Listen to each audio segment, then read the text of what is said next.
This is Across Divides, a series of stories and experiences from communities across the island of Ireland as they meet shared challenges and consider opportunities for collaboration. Find out more at icommunityhub.org.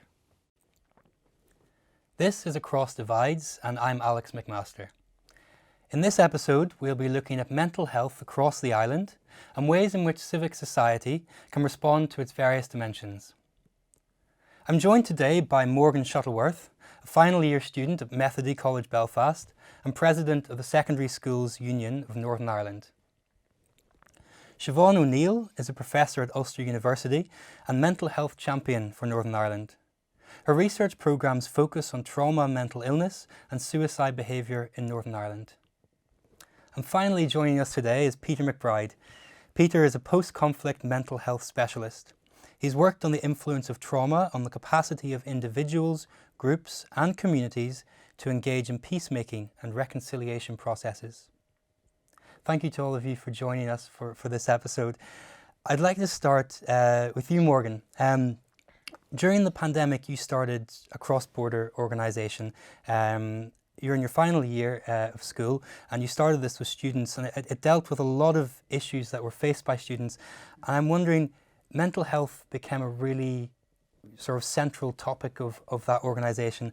I'm wondering why that came about and sort of how the organisation came about in the first place. So the union was founded in August of 2020 during the whole sort of algorithm exams sort of situation that was going on, and out of a need for students to be heard and for their voices to be heard. All these decisions were being made for our future and we weren't being consulted. So the guy that set it up, Cormac Savage, he asked me to come on board as the mental health officer. Mm-hmm. So the work I did was the mental health report we launched. We launched a survey, and the report was based off that, and it was just about mental health provisions in school and what was and wasn't working for young people. So I think our aim wasn't so much to make mental health the forefront of the union, but I think last year, for whatever reason, it was one of the projects that was sort of our most recognised and sort of biggest that came across. Mm-hmm. And was that the reason why it became so prominent? I guess, was that in some way rooted in the fact that the organisation came about during the COVID-19 pandemic, mm-hmm. or do you think it was a priority that grew during the pandemic at all? I think sort of a mixture of both. It's always been a priority. I love to use the phrase, it was the endemic before the pandemic. You know, it's always been an issue here in Northern Ireland. So the need there is there for it very clearly. And I think the struggle has only grown to get more and better mental health provisions in Northern Ireland. So yeah. Yeah, absolutely. Thank you, Morgan. That's really interesting. I'll just come on to Siobhan actually. Briefly, your role as Northern Ireland mental health champion is a relatively new one. Mm-hmm. I just wanted to ask you why it is that the role came about, why it's important now, and why it is as well that you in particular were chosen. What aspects of your, I guess, background and expertise meant that your kind of work really fell into this role? Okay, so again, thinking back to before the pandemic, so in early 2020, there was the New Decade New Approach deal. And that was the deal that the ministers signed up to, all the political parties signed up to that. And it got them back into government after 3 years of a hiatus. Now, really, really important deal. And in there was a commitment to addressing mental health as an issue in Northern Ireland, because we were having that conversation and we were starting to recognise that there was a huge need here. Mm-hmm. So in the New Decade New Approach deal, there was a commitment to a plan to address mental health. The plan came out in March, just when the pandemic was starting, and within that plan there was a commitment to addressing mental health in schools, which is relevant of course to what Morgan's doing, and also to developing a mental health strategy. Now, I had been working on this and talking about it a lot for the last 10, 15 years, because I've been researching mental health at Ulster University and conducting various studies around suicide and mental health and the troubles in mental health. And so the year before, I had been part of a project where we produced this report called From Party to Reality.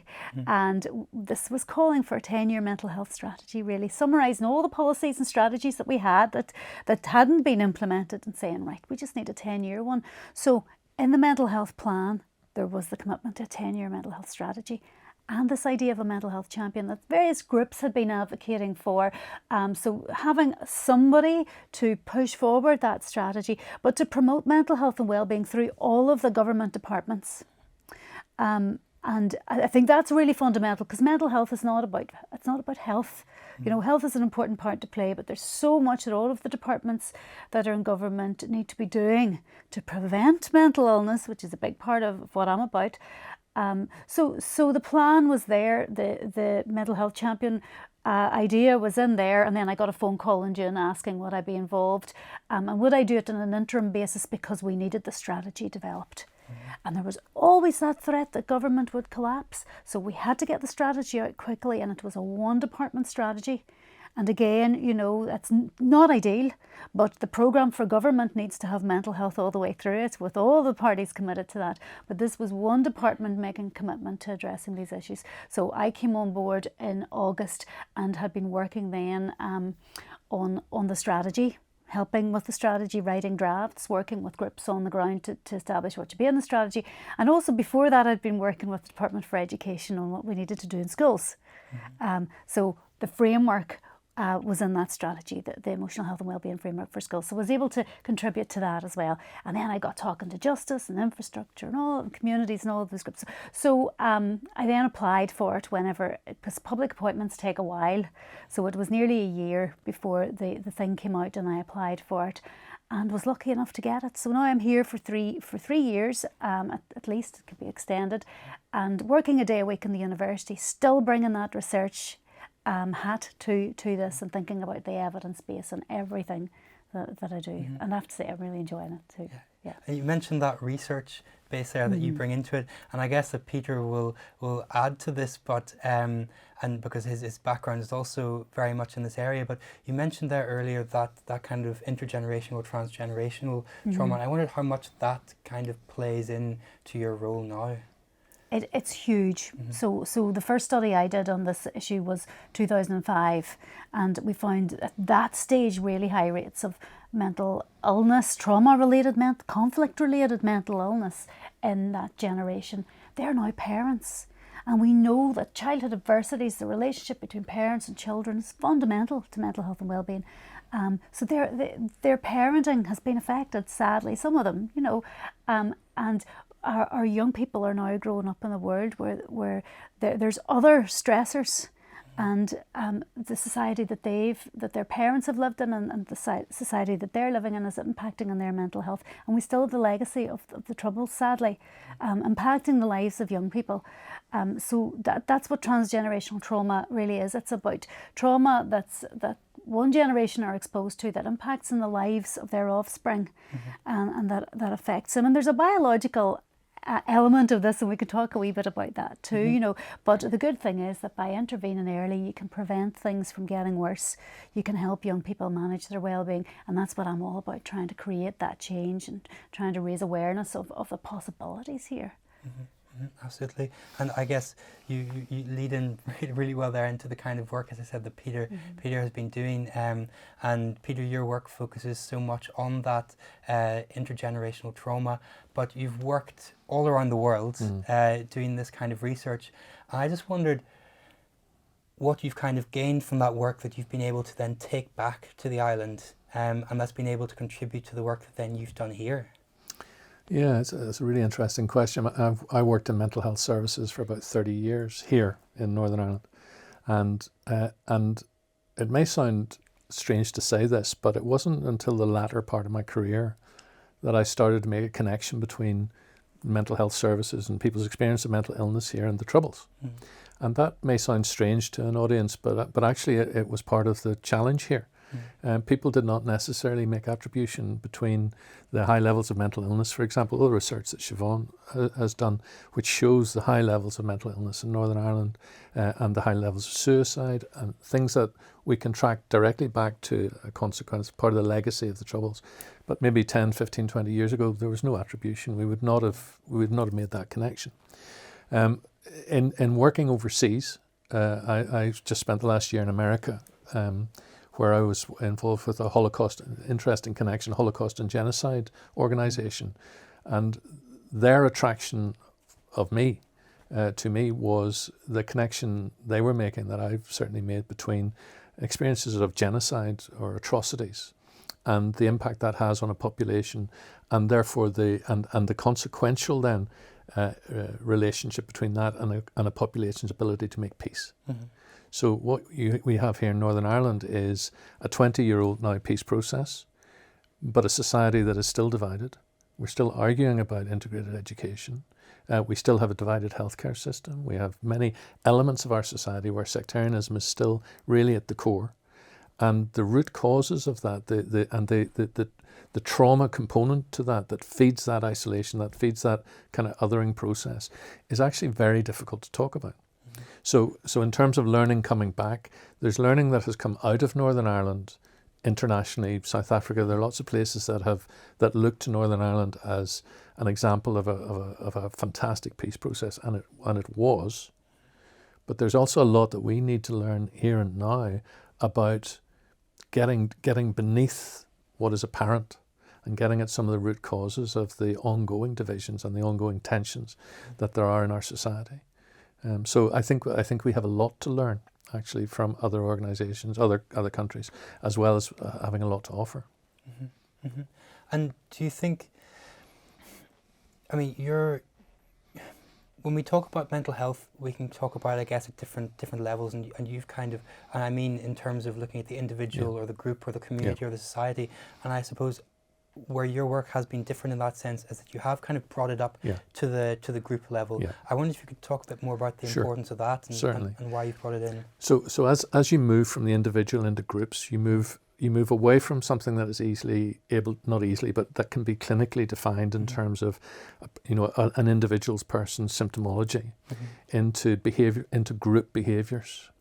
And I draw the parallel often. I mean, the three main symptom clusters associated with trauma are re-experiencing of the event, the sort of compromising memory creation, avoidance, and hyperstimulation. You can take those three principles and think about how those apply when large groups start to behave like that. So if you think about the issue about memory, a typical reaction around trauma is that people will re-experience the event rather than process it into becoming a memory. And so 10, 15, 20 years on, when you're talking to someone who's experienced trauma, it is as if it happened yesterday. Now think about how that might apply in a large group setting, where in Northern Ireland we have a real struggle with how we remember things. We have a tendency to want to recreate them. So even in the way that we reenact atrocities of the past or things that have happened in the past, it's a reflection of trying to hold on to something, keep it alive, rather than to let it subside into memory. It's the same with the sort of avoidant behaviour. Large communities that just often don't want to engage in the difficult issues of separation that are around, or difficult issues around sectarianism, or the difficult issues about how they feel about, inverted commas, the other. And then the sort of hypervigilant situation that groups find themselves in, where they absolutely believe themselves to be under threat, where that sense of fear, anxiety, being under threat, being at risk, is palpable within that community's narrative and that life. The threat may or may not be there, but it is a felt experience of those communities. And those criteria, those three main themes, are, I would say, are a direct link up from those communities' experiences of trauma, and have a really profound effect on any initiatives that involve those communities reaching out, engaging with the, inverted commas, other, or starting to question maybe their own identity, or question what has happened to them. So I think that, I mean, the work that Siobhan and others have done around helping us understand trauma, helping us understand transgenerational trauma, when you translate that up into communities, what you see is that Northern Ireland particularly is a very peculiar place. It has I don't mean that in a negative way, it has a very particular set of issues that are going on that are not always easily able to be discussed. Yeah. I was going to say, I just think that's so important. Once you start looking at things through that trauma-informed lens, totally changes everything. Once, and as part of my role is to give people that understanding of how our bodies and brains react to stress and how we react to trauma, and what the stupid things we do when we're in that fight or flight. When we get angry, we make poor decisions. And I think the pandemic, a lot of us were there at the start of the pandemic. We were scared, we didn't know what we should do. So we were looking for who to blame for this and where the blame lay. And then we were stockpiling toilet roll and things like that, And there might be a biological reason for that, a trauma response too, but it affects our behaviour. So we all have that, and even just to get out that understanding of I'm in fight or flight mode now. I actually need to get back down to what I call safe and social, rather than fight or flight. But that sort of basic trauma lens, you can apply it to so many things, but it really shifts how we do things. It shifts our policies whenever we're thinking about building peace. We don't just go in there and bring down a peace wall and just tell people you need to be mixing together. And it changes how we deal with stuff in the classroom. We look at kids' behaviour in a different way. We start to teach our children and young people about this. And we start to understand even social violence as coming from a place of very real fear. And if you want to address that, you've got to look at the source of the fear. And you've got to build trust, and you've got to build psychological safety.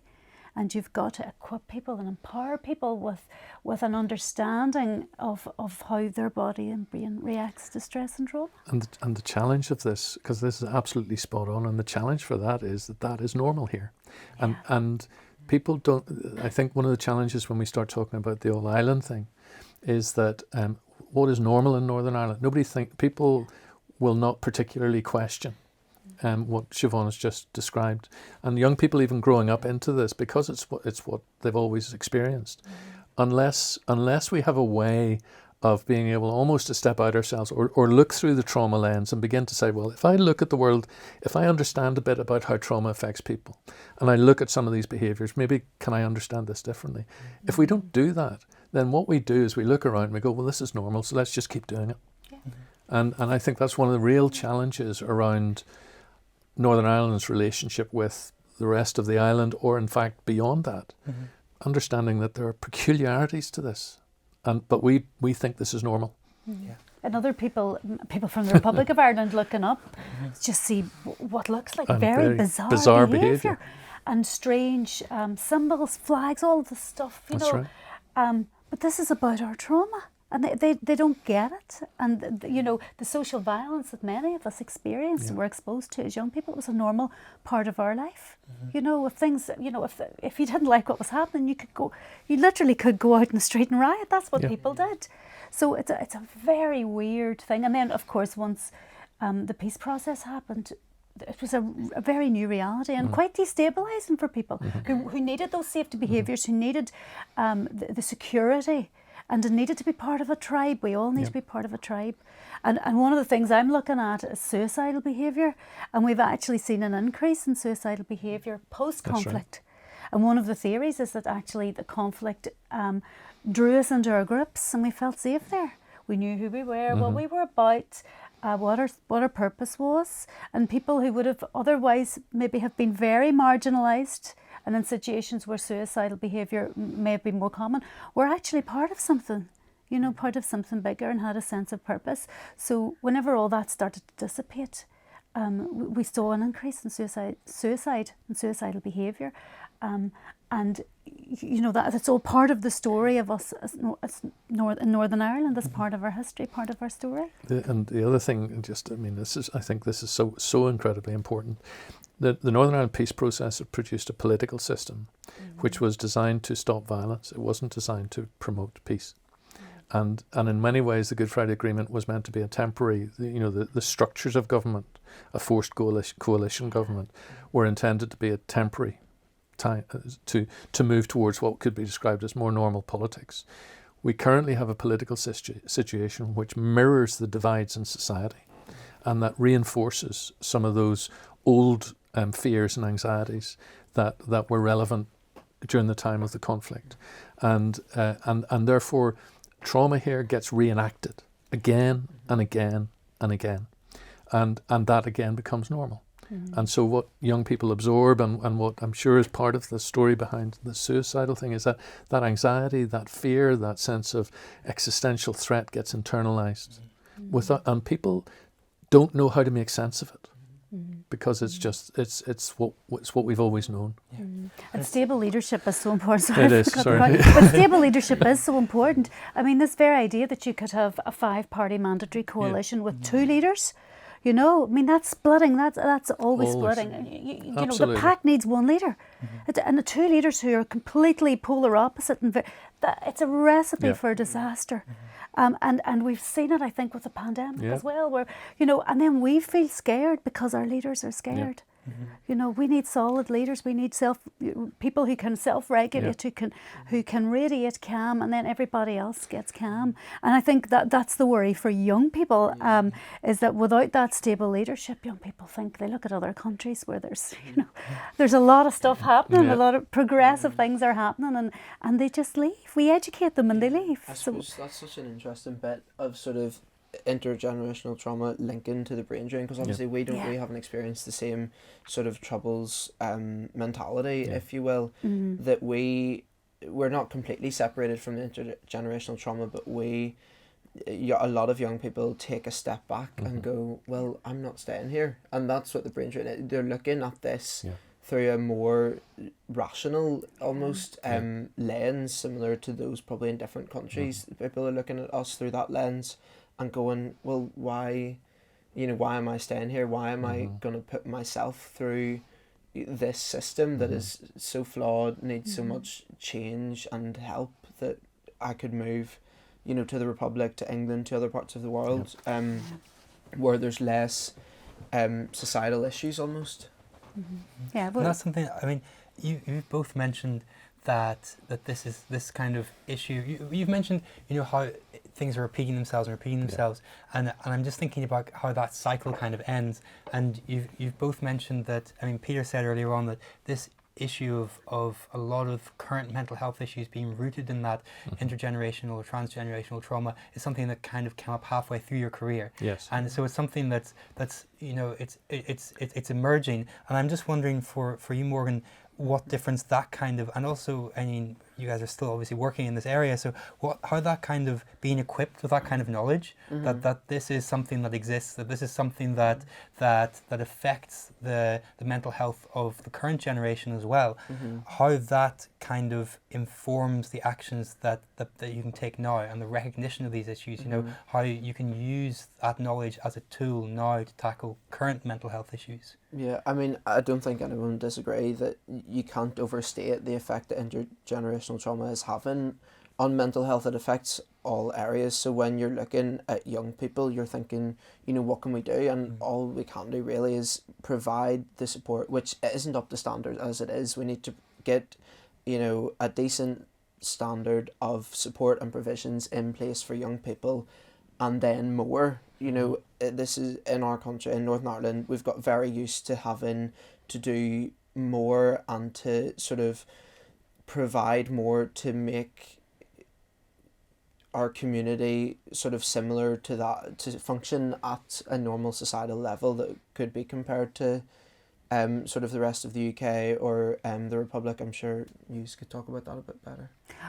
No, that's really important. I'm wondering though, treatments for mental health problems, yes.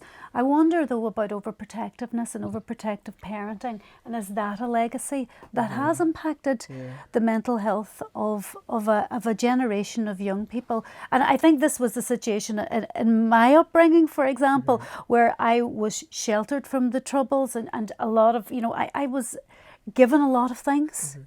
And we're now seeing really high rates of mental health problems in very privileged student populations, where they really don't have this ability to cope with stress whenever they encounter hardship. they can't, they can't deal with it. And one of the things that seems to be associated with it is overprotective parenting, indulgent parenting, where parents are really trying to do everything for their children and it's not working. So I think we really need to look at all aspects of it and go right back into what's happening in homes, and in that sort of dynamic between parents and their children, and how children are equipped to deal with the ups and downs of life, and how that post-conflict generation's parents, how they are as well. And part of the motivation for that is fear. And people are, I think, you reflected back to me what I said, which is, I operated for 20 years without making a connection. It's quite possible for people to behave a particular way and not quite know why. And when you're operating, one of the different ways of describing people who are frightened is people who are anxious or depressed or scared. So we will sometimes pathologize things in our society that are actually about really fundamental. Society is like a container. Imagine society is a big bucket and it contains things. So in our society we contain a lot of anger and a lot of fear and a lot of other emotions, and then we act them out. So Siobhan talked about when we're in that kind of fight or flight mode. But the problem is sometimes one of attribution. So how I might experience that might be, I just feel anxious. I don't know why I feel anxious. It's a generalized thing. And yet it can be the consequence of years and years and years and years of a whole different set of factors that I have no control over at all, that are to do with the environment in which I operate. And I just think it's incredibly important to find a way of talking about this and making it feel relevant. Because I think that what worries me, Morgan, about generations coming into this will be quick to say, we didn't grow up in the Troubles, it doesn't really have anything to do with us. And I would argue that actually what you end up living with is a legacy that is very unconscious. It's hard to access. You might notice it when you leave. So when the brain drain happens and people go away, suddenly they become conscious of this Northern Ireland identity and this Northern Ireland stuff that they weren't even aware of when they were living here. But so much of this is unconscious, and so much of it is difficult to talk about because we want to leave that stuff behind. Those were terrible times. Yet I think that we need to find a way of remembering this stuff constructively. It's a cognitive load that we're all carrying, and what we're doing, even with trying to repair the fractures through like shared education and stuff like that, we're forcing people together, but there's always that unconscious thing in the background that we're carrying. I think you explained really, really well there, just the whole idea of mental illness. We've changed in our thinking about mental illness as well. We really now understand mental illness to be a change in feelings and behaviours that result from what has happened to us and the environment. There's all these different diagnostic categories or whatever, but ultimately that's what it is. It's a shift in feelings and behaviour, and some of us need a lot more help to get away from that shift, to rebalance again, and that's all mental health and mental illness is, really. And that's so interesting, because one of the sort of main myths of intergenerational trauma is that it's very extreme. It's only very extreme cases. So say someone's parents were involved in an event that happened, or were in the army, or were in an organisation, that their children are more likely to feel suicidal tendencies, whereas it's not that. It's such a more general, broad sort of effects to people rather than those really, really extreme cases. So part of the challenge we face here is exactly linked to this, Morgan. I remember talking to some friends when I was trying to think of a conceptual framework to understand how people have experienced this in Northern Ireland. So there are different categories of people. There are people who in Northern Ireland who are very clearly victims of the Troubles. So there's a very clear line of attribution. And often it's very visible. These people are in wheelchairs or have, physical illnesses. There are then a group of people who have mental illness as a direct consequence of the Troubles. And sometimes attribution is there, sometimes it's not. But there's often, if you poke around a bit, there's clearly a link. Then there's the rest of us. And when we talk about the rest of us, so if I talk about myself, I'll tell you a typical kind of conversation I would have had, which would be, I grew up in the Troubles, but they didn't really affect me. I didn't lose anybody. I didn't witness a bomb. I didn't. So I will tell you all the things that didn't happen to me. Then I'll tell you the things that did. I used to come home from school. My dad worked in Belfast. I would stand anxiously at the window. Honestly, I would do this, stand for about an hour and a half waiting for him to come home because I would have just seen on the TV that there had been bombs in Belfast. That's not normal for a child to do. It would be normal driving around in a car to be stopped by the army and have a rifle pointed into the car. And people would be quick to say, it didn't really affect me. Almost because there's a hierarchy. When you're in a critical situation like that, or when atrocities are happening and you're managing to survive it, you tend to quickly think that the people who had it really tough were these ones.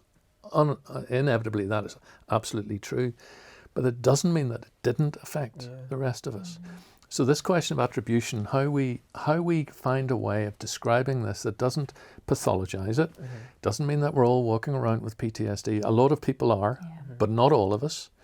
But there's a section of our population who, my age and my kind of generation, who are affected by this in ways that are very difficult to talk about and find words for.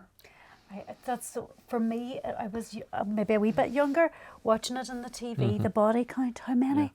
And how many were Catholic and how many were Protestants, like this mattered, you know?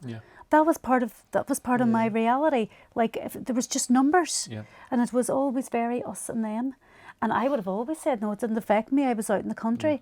And then I started to realise it affected every aspect of my life. My mother was there on the day of the bloody bomb, you know? And it changed everything about how we were as a family, about my political views, about what school I went to, about how I was parented. You know, and it just seeps through everything. And yet we were trying to... And I really was not exposed to it. And in a way, I really wasn't. And I've done okay. But, you know, it's so hard. It's permeated everything. And the temptation for me was also to leave. You know, would I stay or would I go away? And it's, you know, and I still grapple with that. And I don't know what I would tell my own daughter about whether she should stay or go, because this stuff is still a live issue. That's what the conversation you were having before the recording is, how do you define a victim? Yes, there's those clearly impacted sort of loss of limbs and wheelchairs, etc. But there was people that were there, say your next door neighbour, it happened to, or you just happened to be down the street from a bomb, that still impacts you. And it's the same, you know, being searched by the army at a checkpoint, that sort of thing is become regular occurrence, you know, for your generation, not for mine, like, but that's still, so you saying that the Troubles didn't impact you when actually, you know, it did, nothing overly eventful. There wasn't one single incident that happened that you can name, but it's still sort of that mentality. But it also changes how you see the world. And that's that kind of worldview shift, which you think of as, I can't keep coming back to this, unless you hear differently, you think it's normal. And you think that everybody thinks that way. And I think it's one of the challenges. So, you know, one of the things about this podcast is we're thinking about an all-island approach. And I think it becomes interesting when, you know, Northern Ireland starts to relate then, or people in Northern Ireland start to relate to people from the Republic of Ireland or and beyond, this question of identity, language, things that are hugely important in Northern Ireland that the rest of the world looks on with a sense of bemusement and weirdness. You know, what on earth are they getting so excited about? So there is something about how we understand ourselves and how we are able to describe that and engage with other people. So that we can have relationship, you know, that we can have a meaningful dialogue, but also B, so that we can understand ourselves differently as well. I guess you've talked quite a bit about this kind of environmental, I guess this environment that people are in, and this kind of, I'm going to say sort of group level or high level or unconsciousness that's kind of affecting present day mental health. And then you've also talked about a kind of what I'm seeing as a different kind of way of regarding mental health, which is the kind of pathological sense. And I'm wondering how the actual strategies to deal with mental health issues and the ways that we're currently dealing with them, both in Northern Ireland and the Republic of Ireland, how those actually address those unconscious strategies? Because the sense that I have is that it's taking a very individual approach. I may be wrong there, but I'm wondering how much those sort of means of dealing with mental health issues actually match these overlying problems that you've been talking about. It's starting to change, you know, and I've got a project at the minute that's funded through Peace money, Peace 4 money, and it's called Our Generation. And I was making the argument to get the money for the project that actually what you need to do is work at an individual level on self-awareness, emotional regulation, all of those skills around our stress response and how we adjust. And then it's through doing that you will build a generation of people who will be able to have empathy, who will be able to find the solutions to our very complex problems. So you don't start by imposing solutions or putting people together. You start by developing critical thinkers who are self-aware, who can manage their own well-being, who can problem solve, and then that's how you get to the next stage. I think the problem is that a lot of our policies have been, and arguably, you know, the funding pot that this came from was all about just bringing people together. It was just, if people get to know each other, they realise that we're all human. You know, we're only two dimensions of Christianity. That's what we're talking about, this great divide that we have, you know. But actually, that stuff really doesn't work. We have to start with the individual. And now I'm parachuting up another bit and really trying to promote family and community and psychological safety and family and community as a way of developing that critical awareness in people. And then we send them out to build peace, to connect, to break down the barriers, to live together. So I worry about, you know, even the shared education, integrated education argument. People need to want it. We need to see that it's a good thing and want it, and it needs to happen naturally and evolve when we realise that we're all humans, when we can connect in that way. And we're not there yet. It's going to take another generation, but we're losing young people all the time. We're losing the people who would be best able to do this because we don't have university places for them, we don't have jobs for them, and we're not building a progressive society that takes cognizance of their needs, of the issues that are relevant to them, which is about their jobs and their futures and their sexual orientation, all this stuff. Like those are really key components to an attractive society. I mean, it's a bit trite, but I used to say people are more than capable of dealing with the past if they're excited and invested in the future. You know, so if there's hope, if there's a really tangible sense of progress, then people are motivated to deal with whatever has happened in the past. But if you think of mental health, people interchange the words mental health and mental illness in a really unhelpful way. And I noticed you made a very clear distinction earlier on between the two. I always do as well. But think of it as a continuum where at the most extreme end you have people who are really chronically mentally ill, and at the other end you have perfect mental health, flourishing. Okay, in a situation where resources are tight, there's this inevitable thing to push it towards the critical care that's required for people who are really mentally ill. The problem with that is it doesn't diminish the number of people who become mentally ill. It won't stop people getting mentally ill. The only way that will happen is investment in promoting mental health. And if you think about, tack that then on top of our government system. So this issue here about mental illness is a Department of Health issue. Wellbeing and flourishing goes across all government departments. It's about the whole of society. It's about education. It's about our young people and the things that you've described, Siobhan.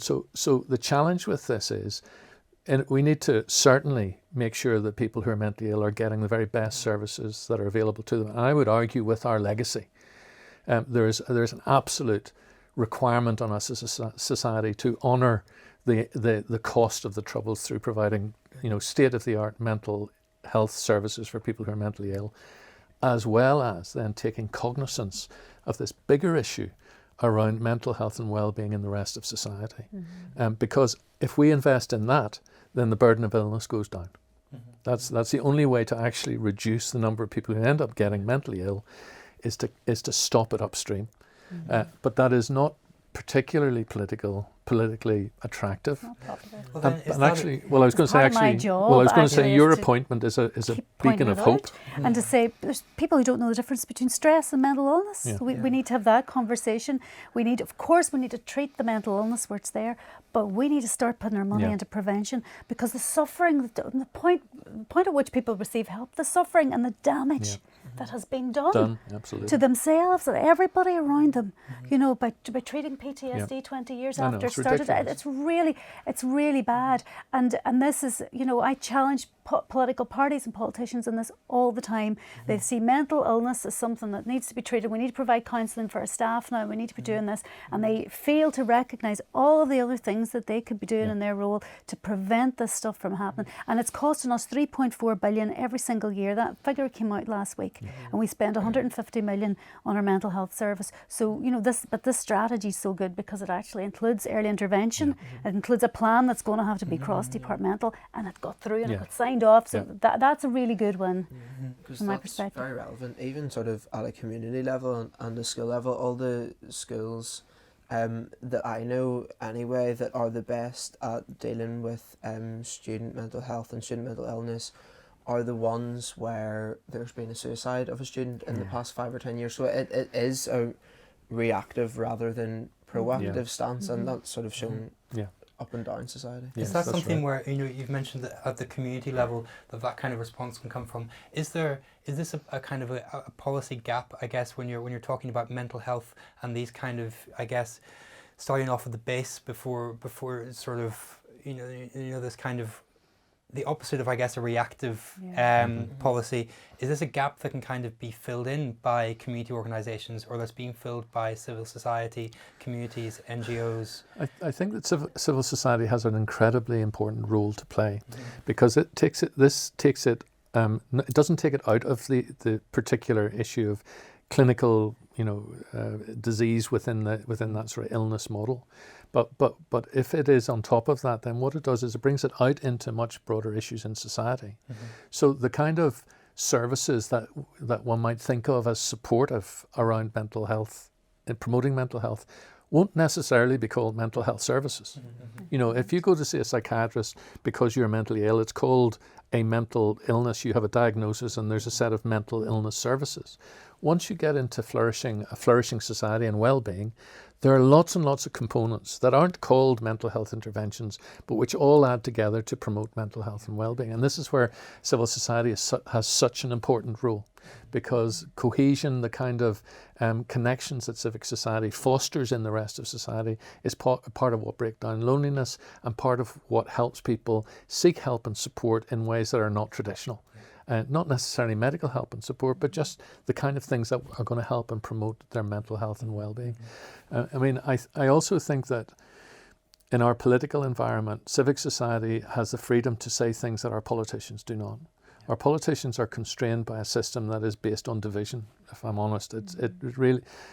Most of our politicians get elected because they identify with one side or the other. Civic society has the opportunity to challenge that and to speak across the divide and to speak for people on the ground who are living with this and experiencing it irrespective of their religion or their political views. And I think that people have said to me in the past, Northern Ireland's very lucky, it has a very strong civil society. I'm not sure that we have been as strong as we could have been, or as vocal as we could have been, or as active as we could have been.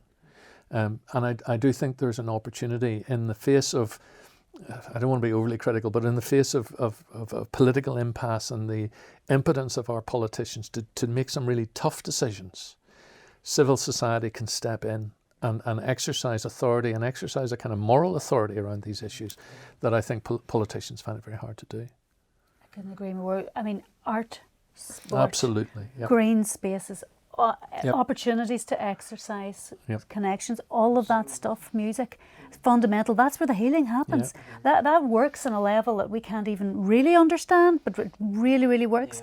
And it helps with the regulation, it helps with the peace building, it helps with all of those things.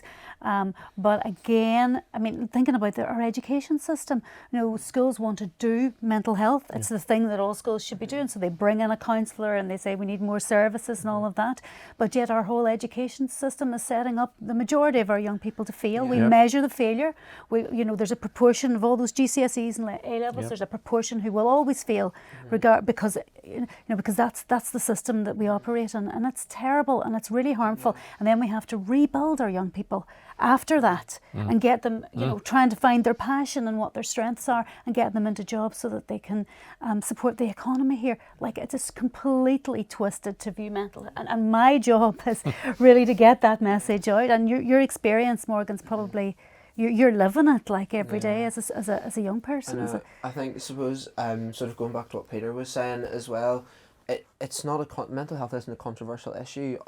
I'm sure there's not one politician who doesn't want to do something about it, but because it's so broad and there's so much sort of detail and technical sort of issues that we have to deal with, especially in Northern Ireland with regards to mental health, there's an iffiness almost, because especially sort of with politicians, because of the sort of designation system that we have. So, for example, when you're talking about intergenerational trauma, Siobhan, if you went, oh, this is because of, intergenerational trauma stems from people's sort of experiences or people's parents' experiences of what happened in the Troubles, and suddenly everyone goes quiet. Yeah. So it's almost like the memory thing with intergenerational trauma. It's a vicious circle, like. It really is, and our politicians are looking for votes as They well are. at the end of the day. So they have to keep you scared. So they have to emphasise the difference and how they're going to protect their tribe. Yeah. But I think you're being generous in saying that that's a memory on the part of politicians. Politicians operate now still in the same device that they had 20 years ago. They're still appealing to one half of the community.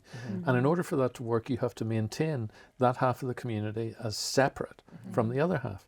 If people started operating together, our current political system wouldn't work. So, there is a vested interest on the part of our politicians to keep people divided. And I think that's something that doesn't get talked about often and is difficult. And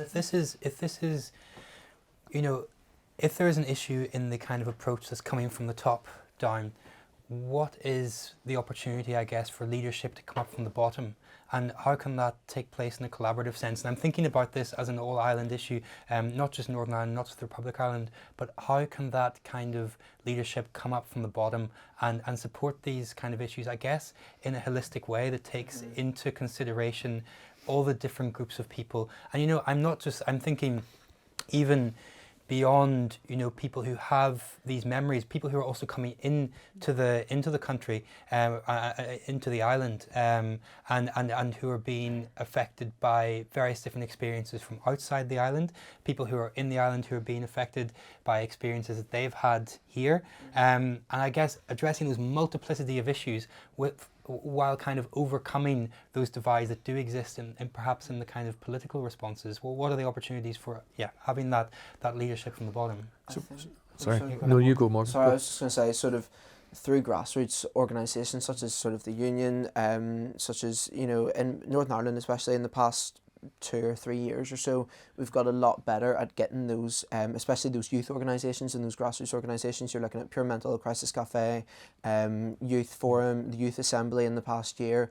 We've got a lot better at starting these grassroots organisations and creating leaders out of those that will inevitably, some of them, go on to hold seats in the Assembly, whether it be, Northern Ireland Assembly, the Dáil, Westminster. So we are creating those leaders, and it's sort of coming from my end.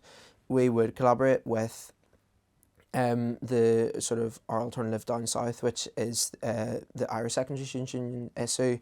So even creating opportunities from those collaborations and from those sort of joint, not like tasks, but joint experiences, if you will, and trying to connect sort of from an all-island approach, that works really well, I think, to create leaders from sort of our civil society to go on higher, if that makes sense. Yeah, absolutely.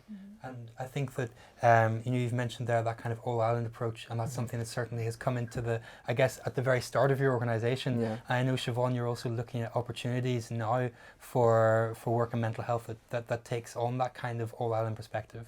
Well, we have a strategy in the north here and a strategy in the Republic of Ireland to improve mental health services, and they're carbon copies of one another.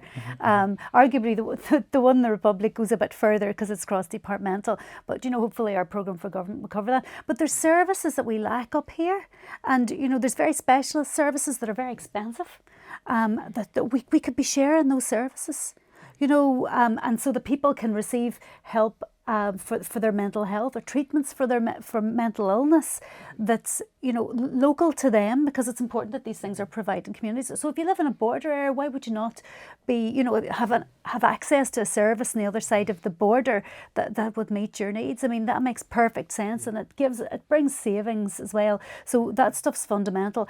And I also think the opportunities for sport, arts, culture, music, all of that stuff can be shared across the island, and everybody benefits. So just opening things out and making things available, whether it's treatments or whether it's those broad universal things that actually will create that shift to prevent mental illness and to help us all sort of flourish together, I guess. So. And I guess coming on from that to Peter, I guess you've worked so much in civil society and in community and voluntary sector.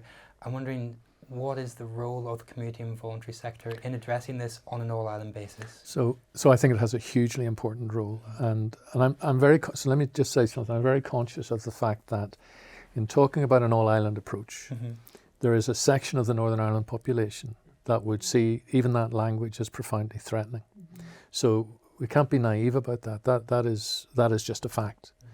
So having said that factors in also to the political situation here. The community and voluntary sector is probably largely cross-community. There are certain components of it that would be single identity, but mostly the voluntary community sector here is cross-community. It reflects both sides or all sides of communities, and that's its great strength. And the challenge here is how you start to get collaboration and communication, because while we have a particular story to tell around mental health in Northern Ireland to do with trauma and to do with the Troubles, there is another story to be told in the Republic of Ireland about the last 20 years of huge transition and change, social change in the Republic of Ireland that has in lots of ways impacted people's mental health there. So if we reduce this down just to what it means to be a human being, to live in an environment that is challenging and changing, and find ways to get people talking about that, where people who have grown up in this or understand this setting are able to share their experience with people who've grown up in different settings. What we do naturally as human beings is we're always looking for points of connection.